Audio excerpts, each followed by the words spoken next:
Board की तैयारी, देर रात तक पढ़ाई और फिर सुबह उठकर ऐसा लगना कि कुछ भी याद नहीं है। ये कहानी जानी पहचानी लगती है ना? बिल्कुल। हम घंटों रट्टा लगाते हैं, पर शायद ये भूल जाते हैं कि हमारे दिमाग को, हमारे शरीर को चलाने वाला ईंधन कहाँ से आता है। क्या हो अगर हम कहें कि सफलता का एक बड़ा राज आपकी किताब में नहीं बल्कि आपकी खाने की प्लेट में छिपा है। बिल्कुल सही बात है। आज हम सीबीएसई कक्षा 12 के शारीरिक शिक्षा पाठ्यक्रम के एक बहुत ही जरूरी अध्याय की गहराई में उतरेंगे, खेल व पोषण। हमारे पास इस विषय पर कुछ नोट्स है और हमारा मिशन है कि इन नोट्स के हर जरूरी हिस्से को इस तरह समझे कि वो सिर्फ परीक्षा के लिए याद ना हो बल्कि जिंदगी का हिस्सा बन जाए। बिल्कुल। और देखिए, आज हम सिर्फ परिभाषाओं को रटने नहीं वाले हैं। अच्छा। हम ये समझने की कोशिश करेंगे कि जब कोई कहता है संतुलित आहार, तो उसका असली मतलब क्या है। क्यों एक क्रिकेटर की डाइट एक स्टूडेंट से बिल्कुल अलग होती है। हाँ, ये बहुत जरूरी है जानना। और डाइटिंग से जुड़े वो कौन से खतरनाक मिथ है जिनसे हमें बचना चाहिए। हम इस पूरे विषय को एक कहानी की तरह जोड़ेंगे ताकि हर कॉन्सेप्ट दिमाग में बैठ जाए। बहुत बढ़िया। तो चलिए सबसे बुनियादी लेकिन सबसे जरूरी सवाल से शुरू करते हैं। हम सब ने बैलेंस्ड डाइट या संतुलित आहार शब्द सुना है, पर यह सिर्फ सलाद और सब्जियां खाने से तो कहीं ज्यादा है ना? ये एक बहुत अच्छा सवाल है, क्योंकि वो जो संतुलित शब्द है ना, सारा खेल उसी का है। हमारे पास जो जानकारी है वो कहती है वो आहार जिससे व्यक्ति को शरीर के लिए सभी आवश्यक तत्व उचित मात्रा में प्राप्त होते हैं। अच्छा, उचित मात्रा में। जी, यहाँ दो बातें हैं, सभी आवश्यक तत्व और उचित मात्रा। मतलब कुछ भी बहुत ज्यादा नहीं और कुछ भी बहुत कम नहीं। हमारे भोजन के बेसिकली 3 मुख्य काम हैं। ओके। पहला, ऊर्जा देना ताकि हम चल फिर सकें, पढ़ सकें। दूसरा, शरीर का निर्माण और मरम्मत करना, जैसे चोट लगने पर घाव भरना। एग्जैक्टली। और तीसरा, हमें बीमारियों से बचाना, मतलब हमारी इम्यूनिटी को मजबूत रखना। ठीक है, आवश्यक तत्व। यहीं पर मैक्रो और माइक्रो न्यूट्रिएंट्स की बात आती है। सही कहा ना? हाँ। मुझे हमेशा इसमें थोड़ी कंफ्यूजन होती है। हाँ। क्या ये सिर्फ मात्रा का फर्क है कि कौन सा ज्यादा चाहिए और कौन सा कम? ये कंफ्यूजन बहुत आम है, लेकिन इसका जवाब बहुत दिलचस्प है। इसे ऐसे समझिए, हमारा शरीर एक हाई परफॉर्मेंस कार की तरह है। ओके। तो जो मैक्रो या स्थूल पोषक तत्व हैं, वो उस कार के पेट्रोल, इंजन ऑयल और कूलेंट की तरह हैं। इनकी बड़ी मात्रा में रोज जरूरत पड़ती है ताकि गाड़ी चले। इसमें आते हैं कार्बोहाइड्रेट, जो कि पेट्रोल है, यानी तुरंत ऊर्जा। राइट। प्रोटीन, जो इंजन ऑयल है, यानी शरीर की मरम्मत और बनावट। और वसा या फैट्स, जो रिजर्व फ्यूल है। और जाहिर है पानी, जो पूरे सिस्टम को ठंडा रखता है। वाह, ये एनालॉजी तो कमाल की है। तो फिर माइक्रोन्यूट्रिएंट्स क्या हुए? Nut bolts. बिल्कुल सही पकड़ा। माइक्रो सूक्ष्म तत्व उस कार के छोटे छोटे नट और बोल्ट की तरह हैं। चाहिए बहुत कम मात्रा में, शायद मिलीग्राम में, पर अगर एक भी नट बोल्ट ढीला हो जाए तो पूरी गाड़ी का सिस्टम बिगड़ सकता है। एग्जैक्टली। इनमें आते हैं विटामिन और खनिज। और सबसे दिलचस्प बात यह है कि ये दोनों मिलकर काम करते हैं, एक टीम की तरह। टीम की तरह? इसका क्या मतलब हुआ, थोड़ा समझाइए। इसका मतलब है कि ये एक दूसरे के बिना अधूरे हैं। मिसाल के तौर पर, आपने दूध पिया जिसमें कैल्शियम है, जो हड्डियों के लिए अच्छा है। जी। लेकिन अगर आपके शरीर में विटामिन डी की कमी है, तो आपका शरीर उस कैल्शियम को ठीक से सोख ही नहीं पाएगा। ओह, मतलब कैल्शियम लेना बेकार हो गया। एक तरह से हाँ। या मान लीजिए आप प्रोटीन खा रहे हैं ताकि मसल्स बने, लेकिन अगर शरीर में जरूरी विटामिन की कमी है तो उस प्रोटीन का पूरा फायदा नहीं मिलेगा। अब समझ आया कि संतुलित का मतलब सिर्फ सब कुछ खाना नहीं बल्कि सही कॉम्बिनेशन में खाना है। बिल्कुल। तो इसका मतलब तो ये हुआ कि परीक्षा के दिनों में सिर्फ इंस्टेंट नूडल्स और चिप्स पर गुजारा करना दिमाग के साथ सबसे बड़ा धोखा है। सबसे बड़ा। आपके दिमाग को सही से काम करने के लिए, ध्यान लगाने के लिए और पढ़ी हुई चीजों को याद रखने के लिए उन्हीं मैक्रो और माइक्रो न्यूट्रिएंट्स की जरूरत होती है। ठीक है, तो हमने पोषण की नींव समझ ली। अब एक ऐसे विषय पर आते हैं जो आजकल हर किसी की जुबान पर है, वजन नियंत्रण।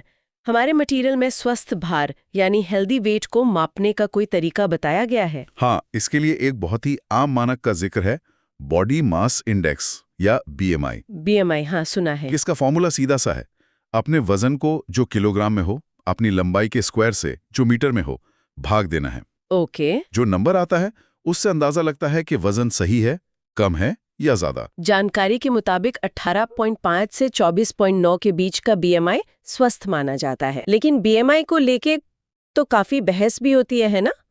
जैसे एक बॉडी बिल्डर या एक एथलीट का बीएमआई तो मोटापे की श्रेणी में आ सकता है। हाँ। क्योंकि उसकी मसल्स का वजन ज्यादा होता है जबकि वो पूरी तरह से फिट है। तो क्या हमें इसे आंख बंद करके मान लेना चाहिए? आपने बिल्कुल सही मुद्दा उठाया है और यही एक स्मार्ट स्टूडेंट की तरह सोचना है। बीएमआई एक बहुत ही बेसिक मतलब एक स्क्रीनिंग टूल है, ये परफेक्ट नहीं है। अच्छा। ये चर्बी और मांसपेशियों के बीच फर्क नहीं करता, इसलिए ये आम आबादी के लिए एक अच्छा शुरुआती बिंदु है, पर किसी एथलीट या बहुत मस्कुलर व्यक्ति के लिए ये भ्रामक हो सकता है। ये इसकी एक बड़ी सीमा है। यहाँ से एक बहुत ही गंभीर बात निकल कर आती है, डाइटिंग के नुकसान। कई लोग वजन कम करने के लिए बहुत गलत तरीके अपनाते हैं, जैसे खाना ही छोड़ देना। इस बारे में हमारे नोट्स क्या चेतावनी देते हैं? ये एक बहुत ही गंभीर समस्या की ओर इशारा करता है, जिसे अल्पाहार के कुप्रभाव कहा गया है। खाना छोड़ना या बहुत कम खाना मतलब शरीर को भूखा रखना है। हमारे नोट्स दो बहुत ही खतरनाक ईटिंग डिसऑर्डर्स का जिक्र करते हैं। पहली है एनोरेक्सिया नर्वोसा, जिसे अल्पाहार भी कहा गया है। एनोरेक्सिया? जी, इसमें व्यक्ति को वजन बढ़ने का इतना ज्यादा डर होता है कि वो खुद को भूखा रखता है, भले ही उसका वजन पहले से ही बहुत कम क्यों ना हो। ये एक मनोवैज्ञानिक स्थिति है। और दूसरी वाली तो और भी जटिल लगती है। हाँ, दूसरी स्थिति है बुलिमिया नर्वोसा, जिसे क्षुधातिशयता कहा गया है। इसमें एक अजीब साइकिल चलता है। व्यक्ति पहले कंट्रोल खोकर बहुत ज्यादा खा लेता है। अच्छा। और फिर उस अपराध बोध या गिल्ट से बचने के लिए जबरदस्ती उल्टी करके या कोई और तरीका अपनाकर उस भोजन को शरीर से बाहर निकाल देता है। ये तो बहुत खतरनाक है। बहुत। और ये समझना जरूरी है कि ये सिर्फ खाने की आदतें नहीं है, ये गंभीर मानसिक स्वास्थ्य समस्याएं हैं जिनके लिए पेशेवर मदद की जरूरत होती है। ये जानना बहुत जरूरी है। इसी से जुड़ा एक और पहलू है भोजन से जुड़े मिथ। जैसे हमारे यहाँ एक बहुत आम धारणा है कि आलू और चावल खाने से मोटापा बढ़ता है। हाँ, या रात में कार्बोहाइड्रेट नहीं खाना चाहिए। हाँ, बिल्कुल। और ये जानना जरूरी है कि ये सिर्फ मिथक हैं। यहाँ पर एक मूल सिद्धांत समझना होगा। कोई एक चीज आपको मोटा या पतला नहीं करती। अच्छा। वजन बढ़ना या घटना आपके दिन भर की कुल कैलोरी और आपके आहार के संतुलन पर निर्भर करता है। आलू और चावल कार्बोहाइड्रेट के बेहतरीन स्रोत हैं, जो दिमाग और शरीर को ऊर्जा देते हैं। तो फिर प्रॉब्लम कहाँ है? समस्या आलू या चावल में नहीं, बल्कि उन्हें पकाने के तरीके और उनकी मात्रा में होती है। अगर आप उन्हें बहुत ज्यादा तेल में तलेंगे या जरूरत से ज्यादा खाएंगे तो जाहिर है वजन बढ़ेगा। किसी एक खाने को विलेन बना देना सही नहीं है। अच्छा, तो हमने वजन नियंत्रण और उसके मिथकों को समझा, लेकिन एक वर्ग ऐसा भी है जिसके लिए कैलोरी गिनना वजन घटाने के लिए नहीं, बल्कि प्रदर्शन बढ़ाने के लिए जरूरी है। मैं बात कर रही हूँ खिलाड़ियों की। उनके लिए तो ये पूरा विज्ञान ही अलग स्तर पर चला जाता है ना? आपने बिल्कुल सही पकड़ा। एक खिलाड़ी के लिए उसका शरीर एक टूल है, एक हथियार, और उस टूल को टॉप कंडीशन में रखने के लिए सही ईंधन चाहिए। सही बात है। हमारे नोट्स बताते हैं कि एक एथलीट को रोजाना 5000 कैलोरी तक की जरूरत पड़ सकती है। 5000? ये तो एक औसत इंसान की जरूरत से दुगने से भी ज्यादा है। जी, ऐसा इसलिए क्योंकि उनकी ट्रेनिंग और प्रतियोगिता के दौरान उनका शरीर लगातार ऊर्जा खर्च कर रहा होता है। तो क्या सिर्फ ज्यादा कैलोरी लेना ही काफी है, या उनके मैक्रोन्यूट्रिएंट्स का अनुपात भी अलग होता है? उनके लिए सिर्फ ज्यादा खाना काफी नहीं, सही चीज ज्यादा खानी होती है। जानकारी के अनुसार एक खिलाड़ी के आहार का सबसे बड़ा हिस्सा लगभग 55 से 60% कार्बोहाइड्रेट से आना चाहिए। सबसे ज्यादा कार्बोहाइड्रेट? हाँ, ये मांसपेशियों के लिए मुख्य और सबसे तेज मिलने वाला ईंधन है। मुझे याद है स्कूल में हमारे बास्केटबॉल टीम का जो कैप्टन था, वो मैच से ठीक पहले हमेशा 2 केले खाता था। अब समझ में आया कि वो ऐसा क्यों करता था। बिल्कुल सही उदाहरण है। केला कॉम्प्लेक्स कार्बोहाइड्रेट का एक शानदार स्रोत है, इंस्टेंट ऊर्जा। राइट।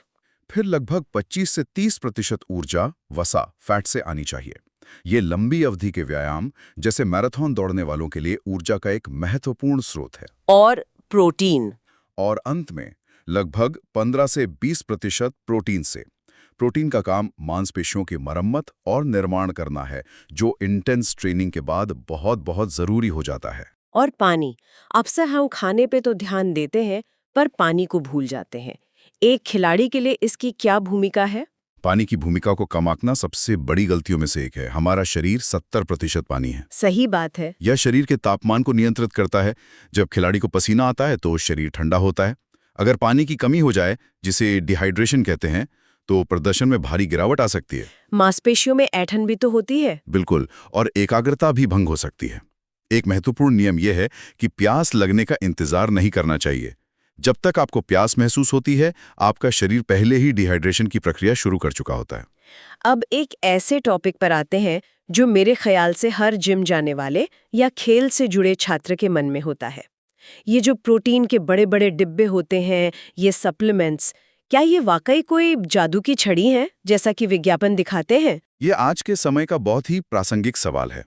हमारे नोट्स पूरक आहार या फूड सप्लीमेंट्स को बहुत साफ तरीके से परिभाषित करते हैं। क्या कहते हैं? वे कहते हैं कि पूरक आहार वो है जो सामान्य खाने के साथ दिया जाता है ताकि अनुपस्थित पोषक तत्वों की पूर्ति हो सके।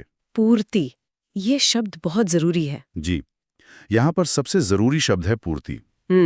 इसका मतलब यह है कि ये संतुलित आहार का विकल्प या रिप्लेसमेंट नहीं है, बल्कि उसकी कमी को पूरा करने के लिए है। ये कोई जादू नहीं है। तो फिर इनकी जरूरत कब पड़ती है? और बाजार में तो इतने सारे सप्लीमेंट्स हैं, सब बड़े बड़े दावे करते हैं। एक आम इंसान या छात्र कैसे तय करे कि कौन सा सही है और किसकी जरूरत वाकई है भी या नहीं? ये सच में बहुत भ्रामक हो सकता है। इनकी जरूरत तब पड़ती है जब किसी वजह से आहार से सभी पोषक तत्वों की पूर्ति नहीं हो पा रही हो। जैसे कोई इलीट एथलीट है जिसकी प्रोटीन की जरूरतें इतनी ज्यादा हैं कि वो सिर्फ खाने से पूरी नहीं कर पा रहा, तब विशेषज्ञ की सलाह पर प्रोटीन सप्लीमेंट एक विकल्प हो सकता है। लेकिन यहाँ कुछ सावधानियां बरतनी बहुत जरूरी हैं। वो कौन सी सावधानियां हैं? सबसे पहली और जरूरी बात, किसी भी सप्लीमेंट को लेने से पहले हमेशा किसी योग्य डॉक्टर या डाइटिशियन से सलाह लेनी चाहिए। गूगल या जिम ट्रेनर की सलाह पर इन्हें लेना खतरनाक हो सकता है। बिल्कुल। दूसरी बात, ये सुनिश्चित करना कि उत्पाद अच्छी क्वालिटी का हो और उसमें कोई प्रतिबंधित या हानिकारक पदार्थ ना हो। और तीसरी बात, ये समझना कि एक सामान्य स्वस्थ व्यक्ति जो संतुलित भोजन कर रहा है, उसे शायद इनकी कोई जरूरत ही ना हो। असली ताकत और पोषण हमेशा असली भोजन से ही आता है। तो कुल मिलाकर हमने संतुलित आहार की टीम वर्क से लेकर BMI की सीमाओं तक, डाइटिंग के खतरों से लेकर एथलीट के खास ईंधन तक और सप्लीमेंट्स के सच और झूठ तक काफी कुछ समझा। अगर इस पूरी चर्चा का सार निकालना हो तो वो क्या होगा? सार ये है कि भोजन सिर्फ पेट भरने की चीज नहीं है। ये जानकारी है, ये ईंधन है और ये दवा भी है। एक छात्र के लिए सही पोषण का मतलब है बेहतर एकाग्रता, अच्छी याददाश्त और परीक्षा के तनाव को झेलने की ताकत। और एक खिलाड़ी के लिए ये जीत और हार के बीच का बारीक फर्क तय कर सकता है। यह अध्याय हमें अपने शरीर की जरूरतों को सुनने और अपने भोजन को लेकर एक सचेत और सूचित निर्णय लेना सिखाता है, चाहे हम मैदान पर हों या स्टडी टेबल पर। ये सब जानने के बाद हम अपने श्रोताओं के लिए एक सवाल छोड़ना चाहेंगे। जरूर। अगली बार जब आप अपनी परीक्षा की तैयारी के लिए बैठें या किसी खेल के लिए अभ्यास करें, तो एक पल रुककर अपनी प्लेट को देखिएगा और सोचिएगा, क्या इसमें जो भोजन है वो आपके लक्ष्य की ओर एक कदम है या अनजाने में एक रुकावट बन रहा है?